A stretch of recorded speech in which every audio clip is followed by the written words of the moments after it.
في قصة أصحاب الكهف، هو ليه الكلب كان باسط ذراعيه وما كانش بيتقلب زي أصحابه اللي كانوا معاه في الكهف؟ الحكاية بتبدأ إن أحد الدكاترة الألمانيين كان مسافر في يوم من الأيام، وقابل في المطار شاب وأعطاله الشاب ده نسخة مترجمة من القرآن الكريم. وبالفعل خد الدكتور الألماني النسخة من الشاب ده وحطها في جيبه، لكن بنية إنه يرميها بعد ما الشاب ده يبعد عنه عشان ما يحرجهوش. وبالفعل خد الدكتور نسخة القرآن دي وحطها في جيبه، لكن نساها وطلع الطيارة عشان يكمل رحلته. أثناء رحلته في الطيارة وبسبب طول الرحلة والملل اللي كان فيه، عرف إن هو مرماش النسخة بتاعة القرآن، وقرر إنه ياخدها ويقلب في صفحاتها ويقرأ فيها. ووقعت عينه على سورة الكهف، وقف عند آيتين وهما قوله سبحانه وتعالى: وترى الشمس إذا طلعت تزاور عن كهفهم ذات اليمين وإذا غربت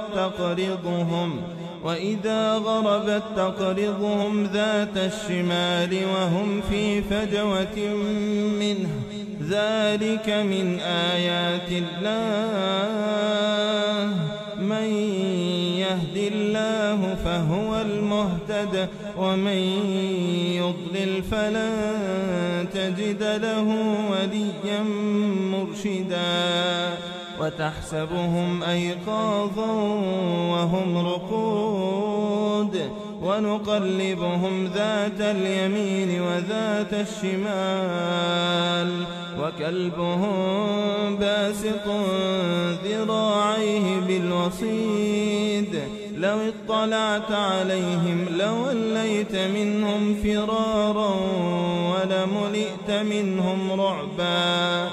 وقال الدكتور إن تقلبهم وهم نايمين مفهوم، لكن اللي فاجئ الدكتور في الآية اللي فاتت وهو قوله سبحانه وتعالى: وترى الشمس إذا طلعت تزاور عن كهفهم ذات اليمين وإذا غربت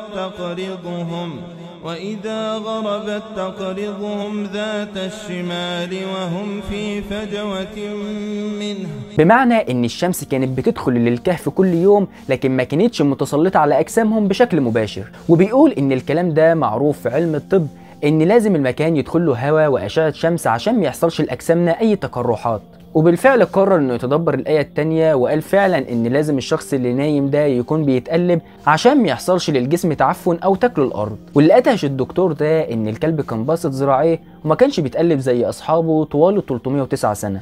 وقرر الطبيب الألماني ده إن هو يدرس فسيولوجية الكلاب، وعرف إن الكلاب عندها غدد تحت جلدها بتمنع تقرح الجسم طالما جسم الكلب ده فيه حياة. الدكتور ده أسلم بسبب الأمر الإعجازي ده، وده اللي أدهش الدكتور الألماني. لكن اللي أنا مندهش منه إن الدكتور الألماني من أول قراءة ليه لسورة في القرآن بدأ إنه يقف عند أمور إعجازية، وبدأ إنه يتدبر في الآيات دي، وما قررش إنه يمر عليها مرور الكرام زي ما بيعمل أغلبيتنا وأنا واحد منهم، رغم إن الله سبحانه وتعالى أمرنا بإننا نتدبر في القرآن. وأحب ألخص الهدف من الفيديو ده كله في جملة واحدة، وهي: فلنتدبر دقيقة كي تصلنا الحقيقة. سلام.